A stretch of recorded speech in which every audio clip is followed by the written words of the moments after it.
What is up, guys? Welcome back to another video. And May 1st is almost here, which means a bunch of new Star Wars sets for May the 4th are dropping. And today I'm going to be ranking every single Star Wars set releasing on May the 1st. So I have 5 different rankings and there's 9 different sets to rank. I have no particular order for them, so we'll start with the U-Wing, which is $70 and again will release on May the 1st.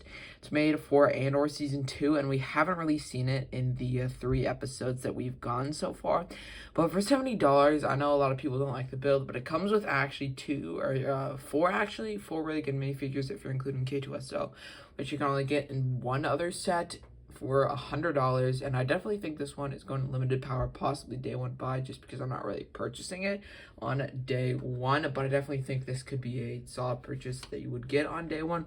Really nice set. I know the build isn't the greatest, but it's not a horrible U-Wing build, and the minifigures definitely make up for it. To start, 2 of the helmets that we get in May, I'll start with the Jango Fett helmet, which I know a lot of people like, and so do I. It is one of the best helmets that we've gotten, and I know a lot of people say it is like, including me, it is somewhat a recolor of the Boba Fett helmet that we got, but there are some different techniques that are used to sort of improve it. I know all the helmets aren't perfect. I'm not going to go to detail and describe how they're not, but this one is actually pretty good. Again, a lot of improvements to have, but I definitely think it is one of the best helmets that we've gotten, which is why I'm putting it in limited power. Next is the Kylo Ren helmet, which I think is okay, because the main reason why I don't like it is because it's not the one from episode 9 with all the, like, scars on it, or, like, the lightsaber slashes, I guess, which makes it a lot cooler than this right now, because definitely it doesn't look that good right now, just, like,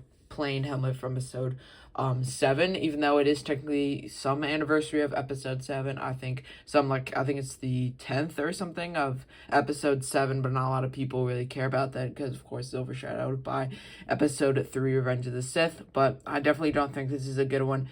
Maybe I would wait for clearance, but honestly, if I don't really like Kylo Ren that much personally, so I'd probably put it in the worst tier. But now for the next one, which is Kylo Ren's Command Shuttle, which is again one of the mid-scale sets.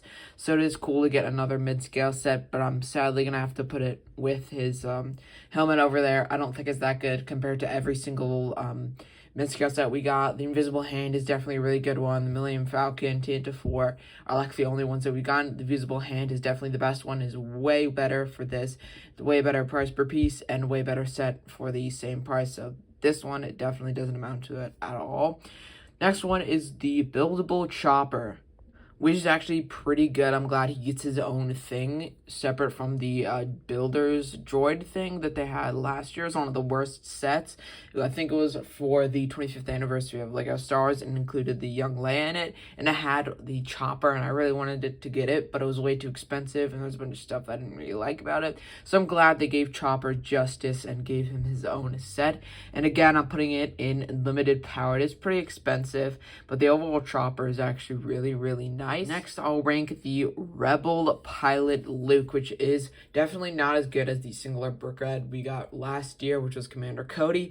And this is kind of just like a sad brickhead. I wish we got way more like Star Wars specific brickheads, and I don't think this one is good. It's good for what it is, but I wish there would have been something else, because there's so many other Star Wars characters we can have as brickheads, and this one I'll just put in a wait for clearance, even though brickheads are LEGO Store exclusive and they can't really be on clearance. But I definitely had high expectations for like the singular brickhead that they have, and then they also have a brickheads pack, but I was hoping that the singular brickhead would be a lot better, because it is like a really cheap one. We don't get a lot of Star Wars ones, and this one is really cool just to have one and not like a double pack, because most of the time I only want one of them from the double pack. Speaking of brickheads, we have the brickhead set, which comes with Padme, Emperor Palpatine, Anakin, General Grievous, and Emperor Palpatine, if I didn't already say him. It comes with 5, I believe. Oh, and also Mace Windu.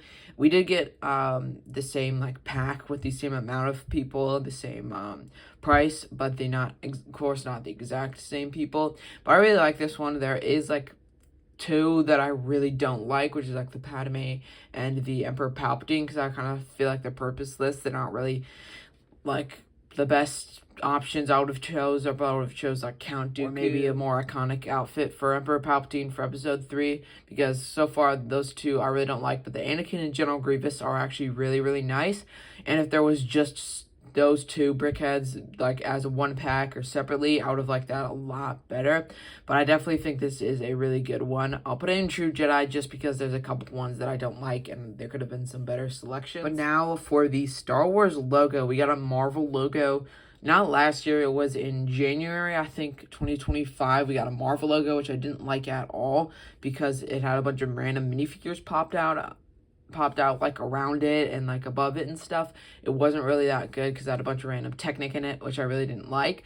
But I'm glad they actually have a new Star Wars logo, which it does have some Easter eggs I can incorporate into it, but it looks really, really nice on display. Hopefully, at least. I haven't seen from the lifestyle images, and I think this will go very well in my Star Wars display because, of course, I'm definitely a Lego Star Wars fan, one of my favorite themes. For $60, it's even cheaper than what you would get for the Marvel logo. Marvel logo is $100, and the Star Wars one is only $60, so this is definitely going to day one buy. Personally, I'm going to buy this day one. I guess you could swap Unlimited Power and day one buy, because these I would probably purchase day one, but I'm just not, because I'm purchasing the Star Wars logo. So the last one is the best set of May 4th, which is the UCS set. We only get 2 UCS sets a year, and this one is probably going to be the better one. Jango Fett's Fire Spray Starship or Slave One, whatever you like to call it. This one is, of course, going in day one buy. The Jango Fett minifigure is actually really, really nice.